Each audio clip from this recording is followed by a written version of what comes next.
아침에 주의 인자하심을 밤마다 주의 성실하심을 내 삶의 여정 끝날까지 주님만 찬양하리.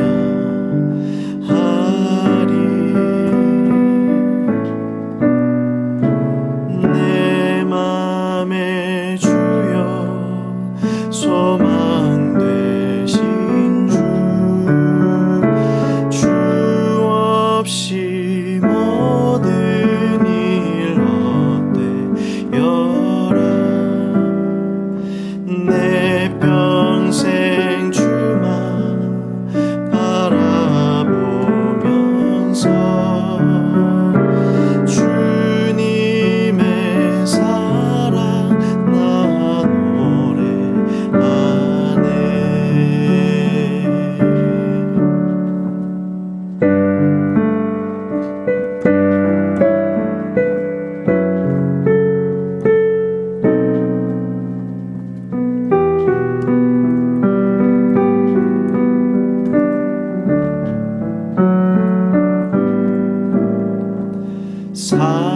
사랑의 주여 내 전부 되신 주 그 사랑 내 맘 어루만지네. 내 마음 다해 주 사랑하며 주님의 전에 나아가네.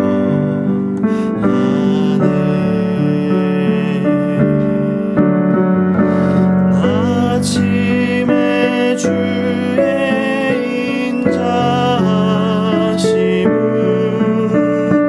밤마다 주의 성실하심을 내 삶의 여정 끝날까지 주님만 찬양하리.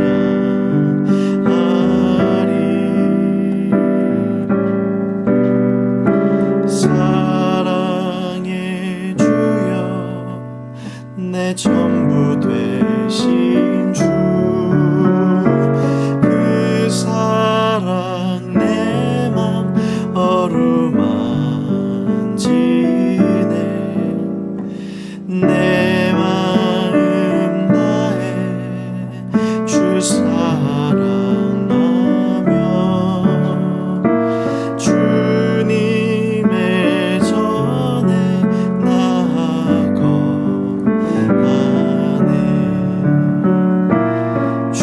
주님의 전에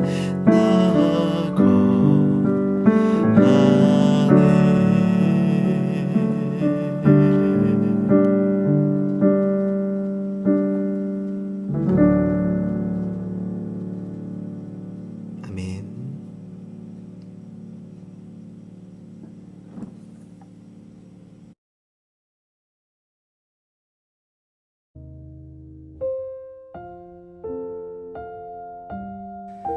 안녕하세요. 포도주약교회 이종민 목사입니다. 오늘은 느헤미야 말씀을 묵상하는 마지막 시간입니다. 말씀 안에서 함께 은혜를 누릴 수 있는 저와 여러분 되었으면 좋겠습니다.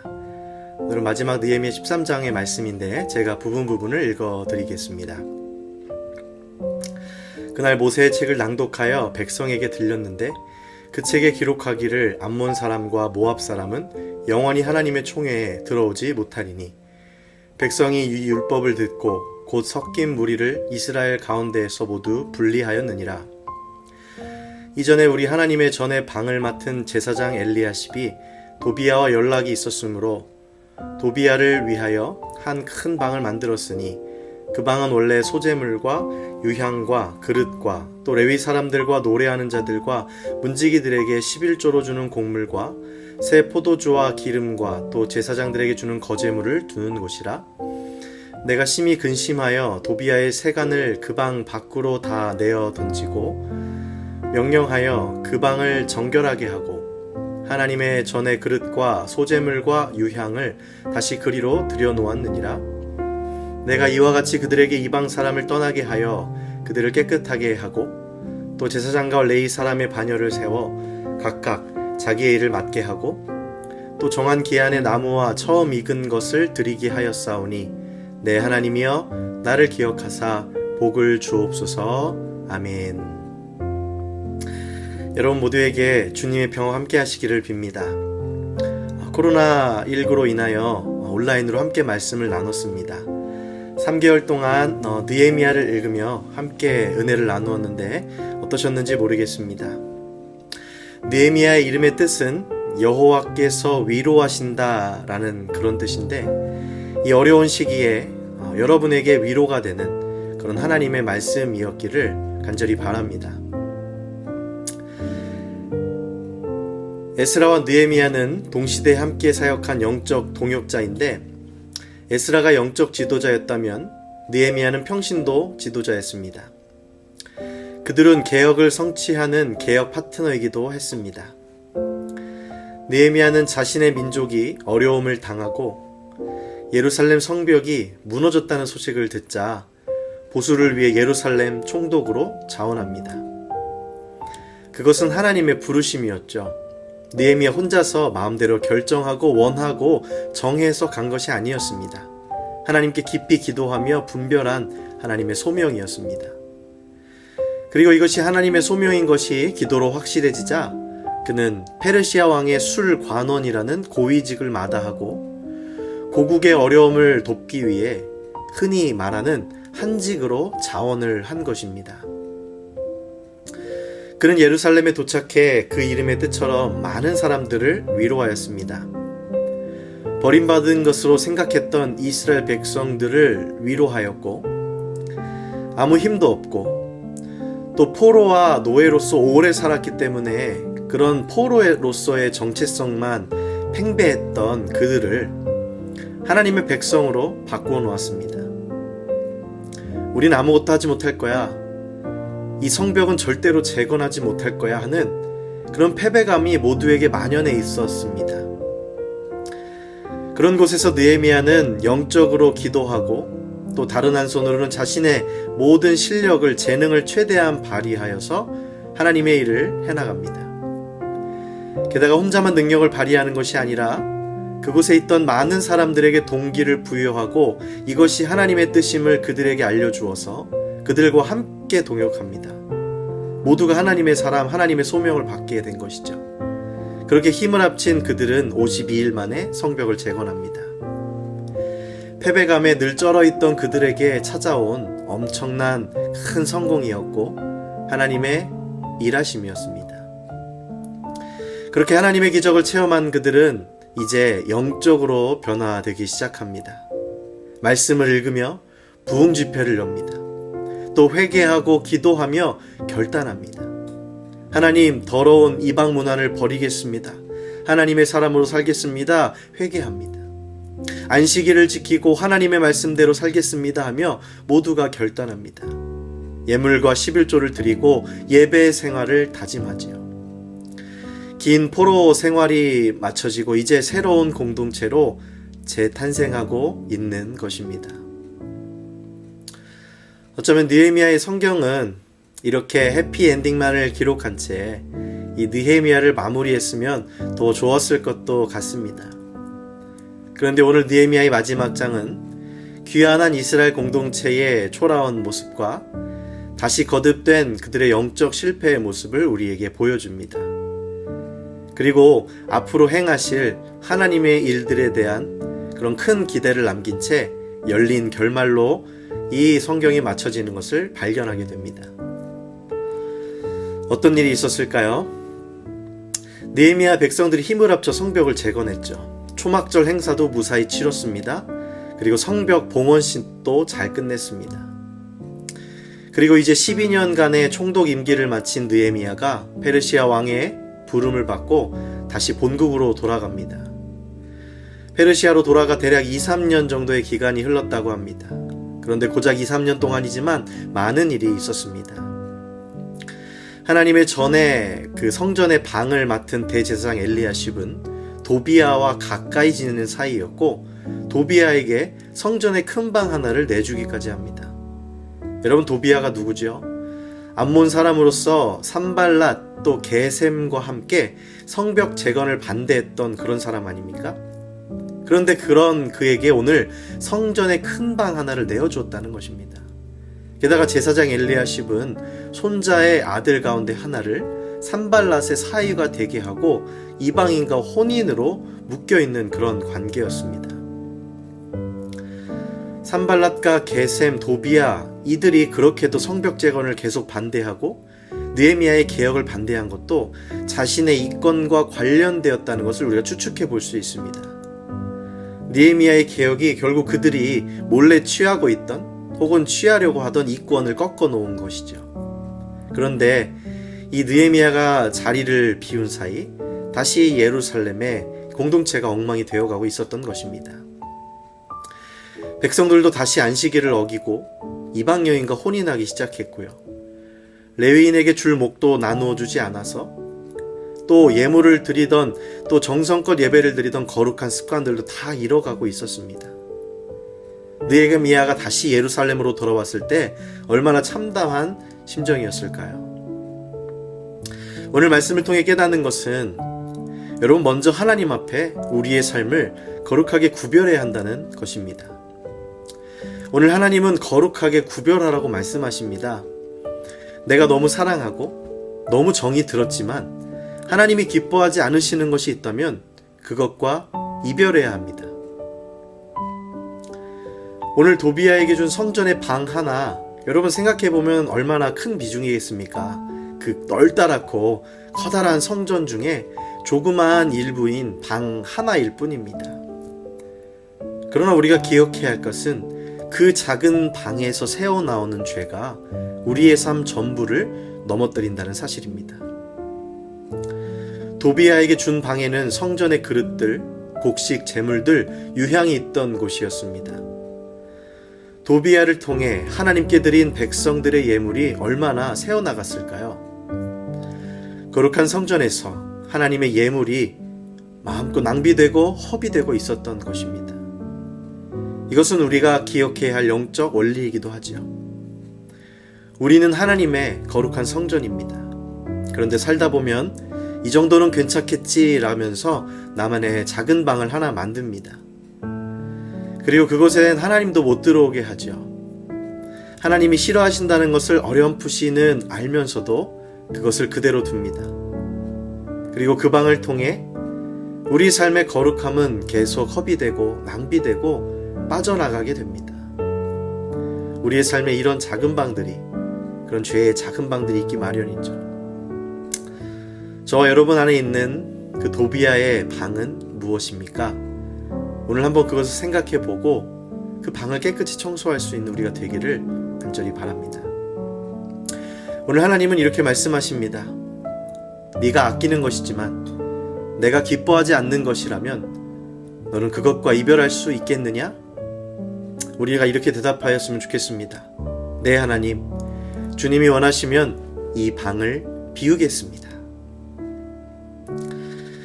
느헤미야는 예루살렘에 돌아왔을 때 제사장 엘리야십이 하나님의 성전 뜰 안에 도비야의 방을 차려준 악한 일을 알고 몹시 화를 냈습니다. 그리고 도비야의 방 물건을 모두 바깥으로 내던지고 말합니다. 그 방을 깨끗하게 치운 다음에 하나님의 성전 그릇들과 곡식 제물과 유향을 다시 그리로 들여다 놓아라. 아멘. 죄된 것들은 다 버리고 거룩한 것으로 다시 채워놓으라는 그런 말씀이죠. 느헤미야는 지금 다시 예루살렘에 돌아와 한 번 더 개혁을 추진하는 것입니다. 재개혁입니다. 그동안 레위인들은 그들의 몫을 받지 못하였습니다. 그러다 보니 다들 먹고 살아야 하니 생계를 위해 밭으로 떠났습니다. 쉽게 말해 목회자가 생활비를 받지 못하고 생계가 어려워지자 다들 성전은 내팽겨치고 생활 전선에 뛰어든 것이죠. 성전 관리는 엉망이 되었고 성전의 예배 또한 무너져 버렸습니다. 느헤미야는 성전 관리에 대해 관리들을 꾸짖고 다시 레위 사람들을 불러 그들이 다시 그 일을 성전 일을 맡아보게 합니다.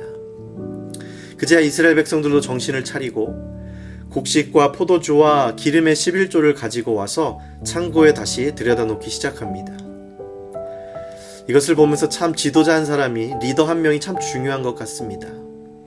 리더가 하나님과 강하게 연결되어서 그분의 뜻대로 행하니 그가 속한 공동체가 거룩한 공동체가 되어가고 있는 것입니다.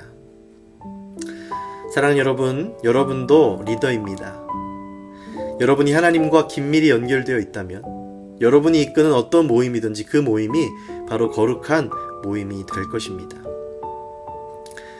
느헤미야는 이렇게 재개혁을 펼치며 성전을 보살피고 예배를 다시 드릴 수 있게 정성을 다했습니다. 그리고 이제 안식일을 어기는 사람들을 꾸짖고 다시 한번 하나님의 말씀 위에 서서 안식일을 지키도록 하였습니다. 그리고 또 마지막으로 많은 백성들이 이방 남자들과 여인들과 혼인을 하고 있었는데 그것을 엄중히 금하였습니다. 그가 이렇게 말합니다. 이스라엘 왕 솔로몬이 죄를 지은 것도 바로 이방 여자와 결혼한 일이 아니냐. 어느 민족에도 솔로몬만한 왕이 없었다. 그는 하나님의 사랑을 한 몸에 받았으며 하나님은 그를 온 이스라엘의 왕으로 삼으셨다. 그러나 그마저 죄를 짓게 된 것은 이방 아내들 때문이었다. 너희가 지금 이방 여자들을 아내로 데려와 하나님을 거역하고 있는데 우리가 어찌 보고만 있을 수 있느냐 라고 느헤미야가 말합니다. 이것은 어떤 이방인들을 차별하는 그런 이야기가 아니죠. 하나님은 거룩한 것과 세속적인 것을 섞이게 두지 않으신다 하는 그런 영적 원리입니다. 여러분, 우리가 죄와 혼인하면 그것이 작은 것이라도 처음에는 아무렇지 않을 것 같습니다. 그러나 아무리 작은 죄라도 전염성이 강하여서 금방 온몸을 잠식하게 됩니다. 방 하나만 죄에게 내어준다 하여도 우리의 전체 온몸인 성전은 금세 타락해 버린다는 것이죠. 그래서 하나님은 이방신과 이방 문화, 이방의 것들을 철저히 구별하신 것입니다. 이렇게 느헤미야는 재개혁을 행하며 다시 한번 공동체를 하나님의 백성으로 만들어 갑니다. 오늘 느헤미야 성경의 마지막은 이렇게 끝이 납니다. 나는 제사장들과 레위 사람들에게 묻은 이방 사람들의 부정을 모두 씻게 한 뒤에 임무를 맡겨 저마다 맡은 일을 하게 하였다. 또 사람들에게 때를 정하여 주어서 제단에서 쓸 장작과 처음 거둔 소산을 바치게 하였다. 나의 하나님, 나를 기억하여 주시고 복을 내려 주십시오. 느헤미야의 마지막은 이렇게 열린 결말로서 하나님이 앞으로 이루실 일들에 대한 그런 소망을 갖게 합니다. 이스라엘 백성들이 어떤 모습일지라도 그것과 상관없이 하나님이 앞으로 그분의 일을 행하신다는 그런 소망이죠. 느헤미야를 마치면서 이런 마음이 들었습니다. 먼저 인간은 연약합니다. 영적인 성공과 기적을 맛보았지만 금방 교만해질 수도 있고 금세 무너질 수도 있습니다. 그러나 놀라운 것은 하나님께서는 그런 백성들의 성공과 실패를 계속해서 돌봐주신다는 사실입니다. 사람들은 하나님을 배신하지만 하나님은 예언자를 보내주시고 예언을 듣게 하십니다. 그래도 그들은 말을 듣지 않자 그들에게 징벌이 내리죠. 그러나 하나님은 그 징벌 후에 다시 그들을 회복시키십니다. 그런데 회복된 그들은 또다시 죄를 짓는 그런 모습을 보이죠. 참 슬픈 인간상의 굴레입니다. 그런데 느헤미야의 이런 열린 결말을 마주하며 이런 생각이 더 강하게 들었습니다. 우리에겐 예수님이 필요하다 하는 것입니다. 느헤미야를 마치며 구원자이신 예수 그리스도에 대해 더 간절함이 생깁니다. 느헤미야는 어쩌면 작은 예수 그리스도의 모습을 이 땅에 보여주며 장차 오실 그분을 예표했는지도 모릅니다. 하나님의 기적을 경험하고 또 하나님께 결단하며 새롭게 살기로 했지만 또다시 실패하고 또 실패했지만 또다시 노력하는 그들의 모습, 그런 순환 속에서 하나님에 대한 소망을 발견하게 됩니다. 그리고 정말로 이 모든 죄에서 우리를 구원하실 예수 그리스도를 기다리게 됩니다. 사랑하는 여러분, 우리는 코로나19로 인해 모두 어려움과 고통을 겪고 있습니다. 언제 끝날지도 모른다는, 혹은 전혀 끝나지 않을지도 모른다는 불안감도 우리에게 함께 있습니다. 그러나 여전히 주목해야 할 것은 하나님은 계속 일하신다는 것입니다. 포로 생활 이후에도 그들의 성벽을 하나님께서 재건하셨던 것처럼 이 재난 상황 이후에도 주님은 또 그분의 일을 해나가실 것입니다. 우리가 그 소망을 놓치지 않기를 간절히 바랍니다. 요즘 들으며 은혜 받는 찬양 중에 Waymaker라는 찬양이 있습니다. 그 가사는 이렇습니다. Your Waymaker, Miracle Worker, Promise Keeper, Light in the darkness, my God, that is who you are. Even when I don't see it, you're working. Even when I don't feel it, you're working. You never stop. You never stop working. 하나님은 길을 만드시는 분이십니다. 기적을 일으키시는 분이십니다. 또 약속을 지키시는 분이십니다. 어둠 속에 빛이시죠. 우리가 보지 못할지라도, 느끼지 못할지라도 그분은 일하십니다. 그분은 그분의 일하심을 절대 멈추지 않습니다.